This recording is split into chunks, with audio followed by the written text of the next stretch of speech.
Hola, estamos en un capítulo más de Luz y Sombra del Derecho y estamos acompañados de el licenciado en Derecho Abraham García Bocardo. Quiero contarle un poco de él, pero antes quiero que se presente, que está con nosotros y gracias por acompañarnos. Buenas tardes a todo tu auditorio, Karen, y pues muchas gracias por la invitación y aquí estamos con mucho gusto. Muchas gracias. Hoy vamos a hablar de un tema muy controvertido y que no es tan típico del derecho. Pero primeramente quiero comentarles quién es el licenciado Abraham García Bocardo.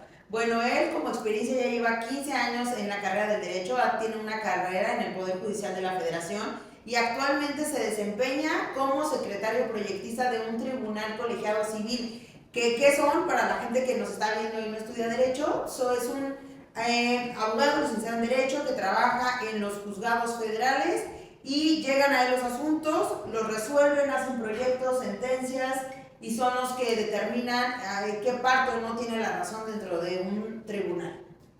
Y ahora sí, empezamos. El tema de hoy habla sobre la solidaridad familiar, este principio, y es donde primero, ¿qué significa o qué nos quiere decir la Corte con el principio de solidaridad familiar? Bueno, el principio de solidaridad familiar, que ya lo desarrolló la Corte allá del año 2014, en resumidas cuentas y de una manera digerida, es la ayuda mutua y asistencia que existe entre familiares. Cuando existe un estado de necesidad para algún familiar, ¿no? Algún familiar que tenga la necesidad de percibir alimentos y que no se puedan solventar, los demás familiares hasta cuarto grado, porque así lo estableció la Corte, pueden formar parte aportar más bien para la manutención de esa persona que esté en el estado de necesidad de alimentos. Y bueno, sí, efectivamente la Corte nos dice hasta el cuarto grado, pero para la gente que no es abogado, ¿hasta dónde sí, a quién sí puedo demandar de mi familia y hasta qué, cuál sería el cuarto grado? Bueno, el cuarto grado serían primos, tíos, abuelos. En primer grado, bueno, vienen a ser padres e hijos. Segundo grado, hermanos, abuelos. Tercer grado vienen a ser bisabuelos. Cuarto grado, en este caso, primos, tíos, abuelos. Que son las personas que la Corte le da un enfoque muy apegado a derecho, pero también con una realidad social, ¿no? Que es la convivencia que tienen las personas, los familiares, y bueno, de ahí surge esa idea o esa obligación de que cualquier persona que está dentro del núcleo familiar, hasta ese cuarto grado, pueda aportar en algún momento para cubrir las necesidades de quien está en estado de defensión y pueda acceder a un nivel de vida adecuado. Claro, y en la práctica, para ponerles un ejemplo, pues atípico, porque me parece muy sencillo, hablamos de temas de alimentos y bueno, ya sabemos, ¿no? Papá, mamá, más o menos de edad, los infantes tienen derecho a percibir alimentos, pero aquí nos estamos metiendo totalmente en alimentos súper amplio, este concepto nos estamos metiendo en otra cancha, en otra esfera. Ahora, en la práctica, ¿qué asuntos han llevado en el tribunal en los cuales hayas implementado, te hayas apoyado de este principio de solidaridad familiar para poder determinar o garantizar los alimentos para otra persona? Ok.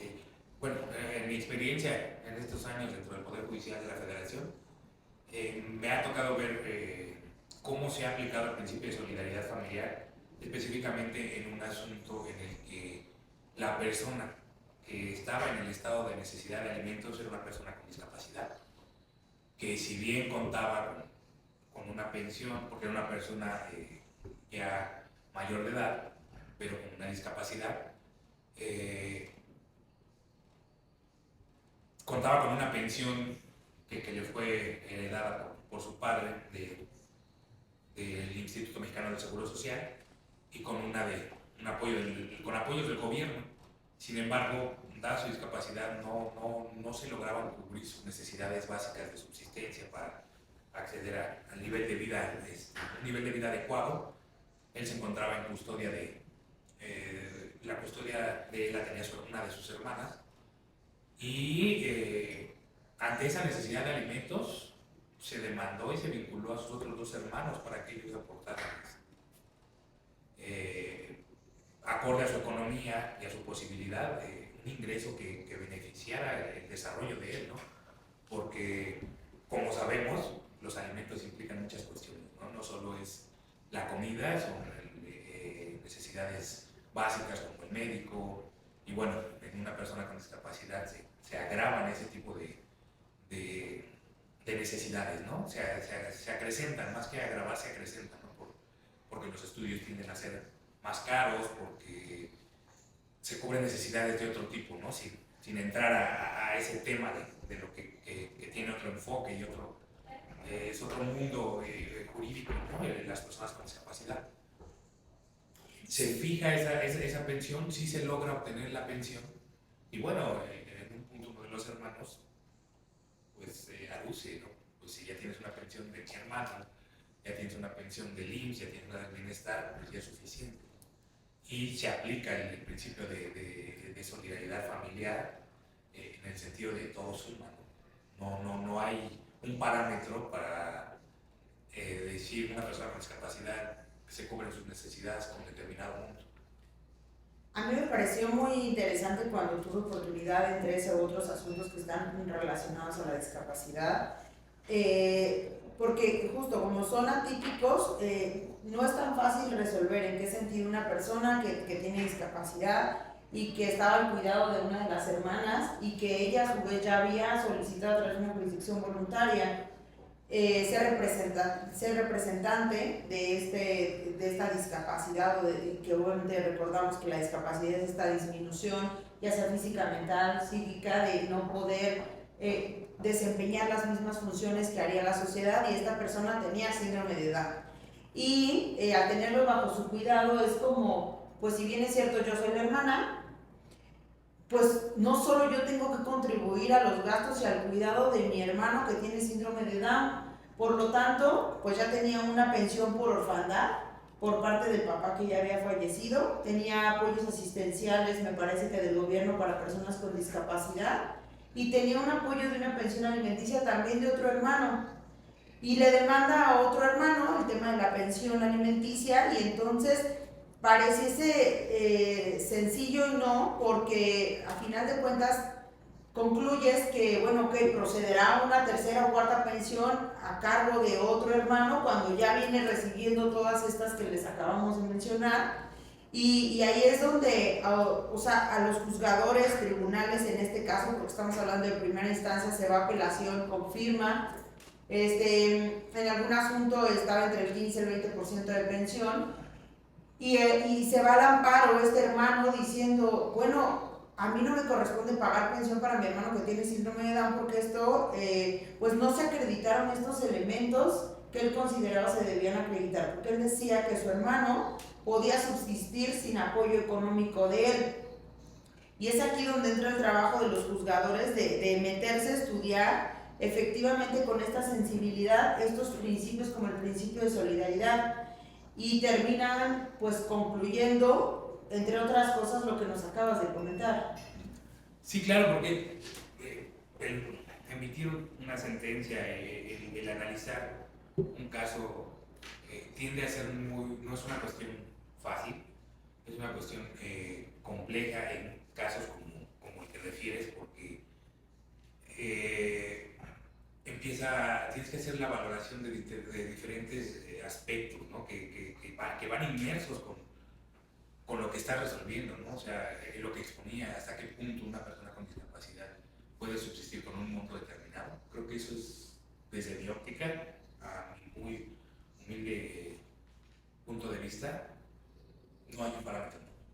No es decir, con 10,000 pesos una persona con discapacidad, ¿a qué me refieres? Con síndrome de Down puede cubrir sus necesidades, cuando si partimos de una cuestión más profunda, haciendo una investigación, pues las personas con síndrome de Down tienen padecimientos oftalmológicos que tienden a ser caros, ortopédicos, los tratamientos, y conforme va avanzando su edad van mermando más rápido que una persona normal. Entonces es complejo la valoración que se tiene que hacer cada caso, el que estamos poniendo como ejemplo de una persona con discapacidad, pero la conclusión creo que es lo que sobresale en el asunto, ¿no? Es decir, sí procede porque ese principio de solidaridad familiar, primero porque, bueno, desde un punto de vista moral, pues es tu hermano, ¿no? Es un punto creo que muy grande, ¿no? Es tu hermano, es tu primo, es tu nieto, tiene un parentesco, ya sea en el grado que le quieras, lo quieras colocar, tiene un parentesco, esa convivencia con él, y puede que el tema dé para mucha controversia, ¿eh? Decir, ok, entonces por llevarme bien con alguien, después voy a estar obligado a cumplirlo, ¿no? Sí, tampoco se llega a ese extremo, ¿no? Cada caso se tiene que ver con más que un caso, más que un expediente, una vida, ¿no? Un mundo que busca, por medio de la justicia, subsanar las deficiencias que pueda tener. Y en este caso, bueno, el principio de solidaridad creo que fue destacado, creo que fue bien aplicado por las autoridades que estaban inmersas al ver los parámetros que podían tomar en cuenta para proteger a la persona y que tenga ese derecho, que se respete ese derecho a tener una vida adecuada, ¿no? Y contar con el mínimo vital para subsistir. Y bueno, sí, exactamente, y también valorar que, bueno, hay argumentos torales, en este caso el principio de solidaridad puede aplicar, pero que puede ir acompañado también de saber los montos de las pensiones, porque a lo mejor o dependiendo del caso, no es lo mismo, si bien es cierto no hay una cantidad específica, pero si a lo mejor recibe estos apoyos, pero estos apoyos significan menos de un salario mínimo establecido, entonces es donde tienes más elementos para decir, es que sí, o sea, sí procede una pensión alimenticia. Sí, claro, porque se analizaba en este caso la pensión que contaba con el IMSS no supera,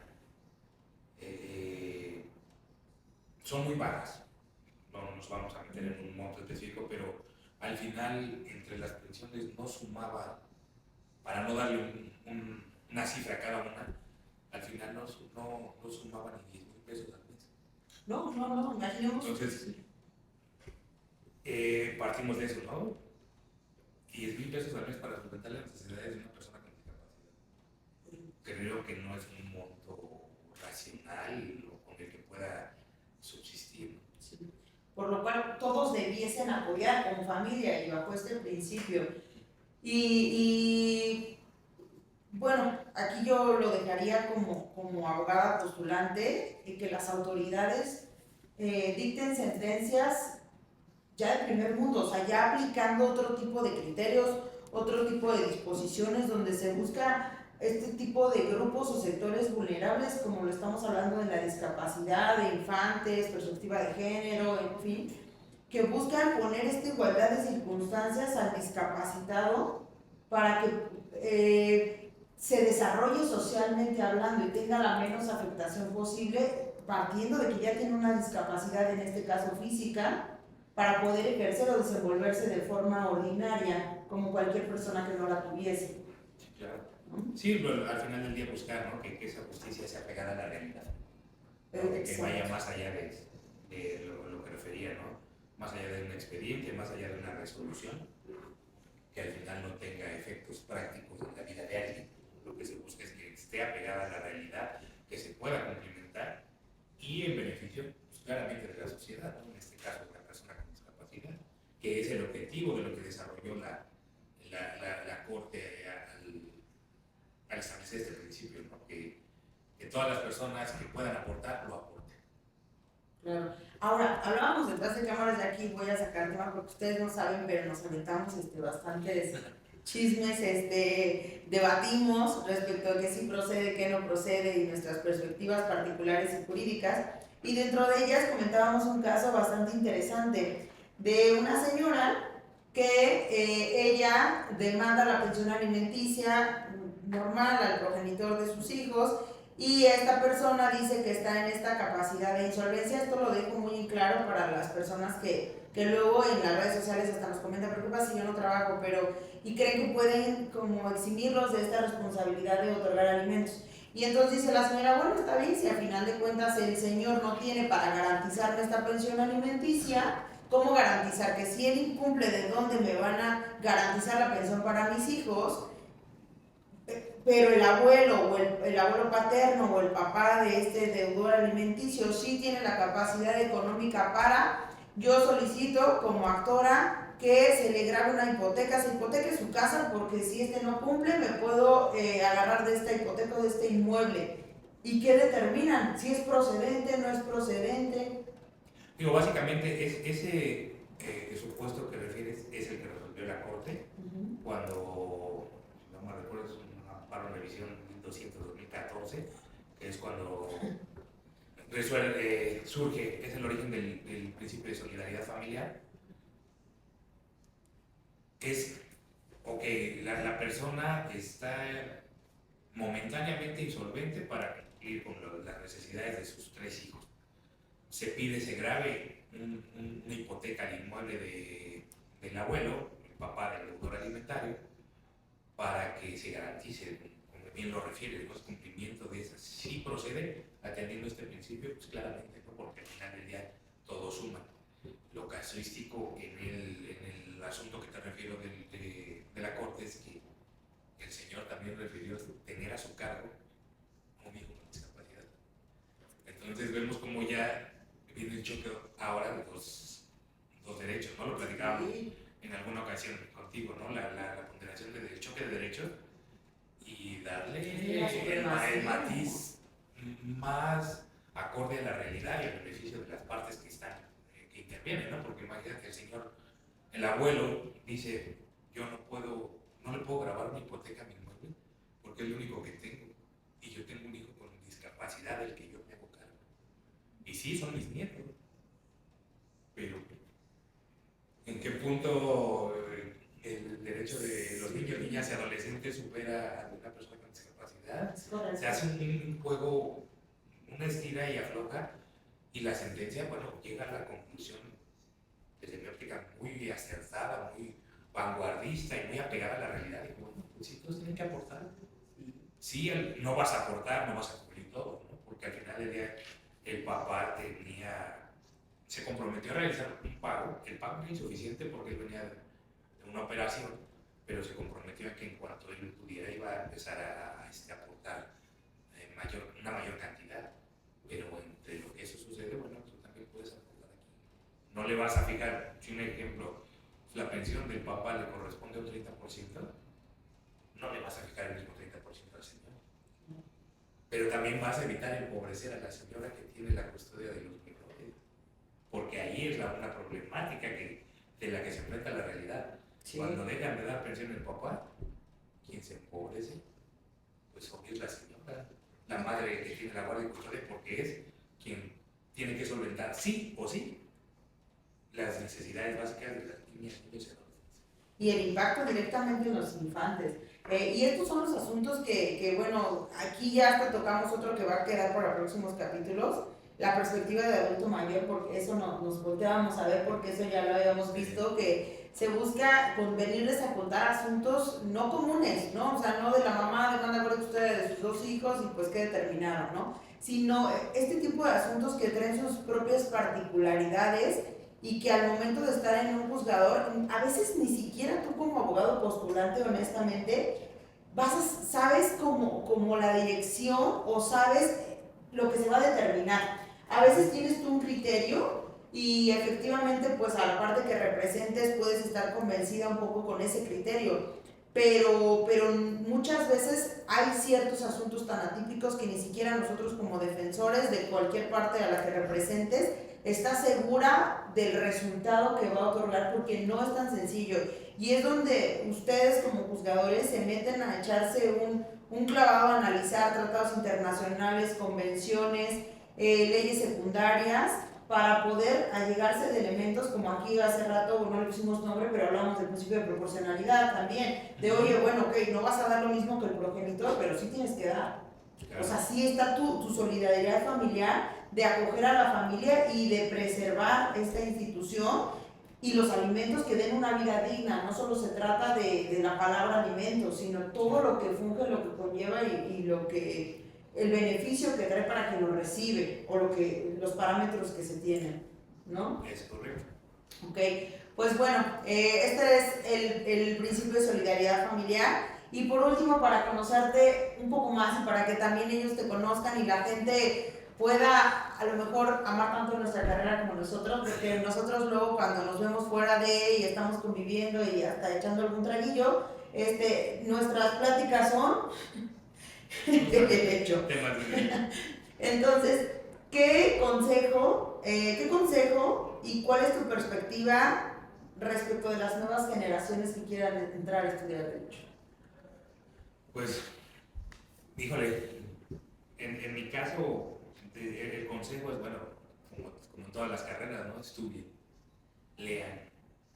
Esta carrera es muy, muy bonita, pero requiere mucha dedicación y mucha lectura, ¿no? Estar pendiente no solo de la legislación, de los libros que están en el sistema jurídico mexicano, también ver que lo que resuelven los organismos internacionales, que en nuestro trabajo también forma parte de lo que hacemos. Pues estar pendiente de qué ha resuelto la Corte Interamericana, de las opiniones consultivas, notas informativas que emite la Corte Interamericana de Derechos Humanos, que muchas veces son vanguardistas y van dando la línea de cómo debe de aplicarse a una realidad del derecho. En este caso y yo creo que el consejo es ver la carrera. Cuando yo estaba estudiando me decían que la carrera te iba a dejar un margen económico muy grande. Yo creo que más que ver ese margen económico, verlo con pasión, ¿no? Con amor y con ganas de justicia. En mi caso, por eso estudié Derecho, porque no me gustan las injusticias. Entonces, la forma hasta hoy que he tenido me ha ayudado a ver cómo se puede minimizar y disipar esas injusticias, ¿no? La recomendación sería a las nuevas generaciones ser un poco más empáticos con la realidad que se vive en el país y a partir de lo que están estudiando, de lo que van a estudiar, encontrar el propósito correcto para la aplicación de la carrera. Creo que esa sería una sugerencia para las nuevas generaciones, desde mi punto de vista. Claramente, ¿no? Me puede tu auditorio decir, quiero estudiar Derecho, que quiero tener un puesto y dinero, y es válido. Creo que es una cuestión como las que muchas que hay en el derecho personal y de valores, y van a depender, pero bueno, ahí está sobre la mesa, ¿no? ¿Qué se puede hacer? Pues estudiar, ¿no? Informarse de muchos temas que implica la carrera. Si lo has visto en los asuntos que has litigado, a veces tenemos que hacer la de investigadores, de interpretar cuestiones de medicina, digo, las mínimas, pero saberlas, ¿no? Porque pues si no los asuntos empiezan a transversar y si no tienes esos conocimientos es un poco complejo, ¿no? Pero bueno, ahí está algunas sugerencias que pueden servir, creo que en general, ¿no? A todos los abogados y a quienes ven en esta noble carrera pues una oportunidad de salir y de aportar a la sociedad. Así es. Pues él es el licenciado en Derecho Abraham García Bucardo. Acaban de ver la serie de valores y son las personas que tienen a veces a su cargo muchas de nuestras resoluciones y la sensibilidad con la que las atienden. Muchas gracias por acompañarnos. Gracias por compartirnos tu conocimiento, la experiencia para las nuevas generaciones y lo que te apasiona y por eso que lo estudiaste y que ahora lo ejerces dentro de un tribunal colegiado en materia civil. No, pues gracias a ti, a tu auditorio y a todo tu equipo por siempre estar tan alegres y tan dispuestos a hacer esto que suma a la sociedad. Gracias, espéranos para el próximo episodio. Bye. Bye.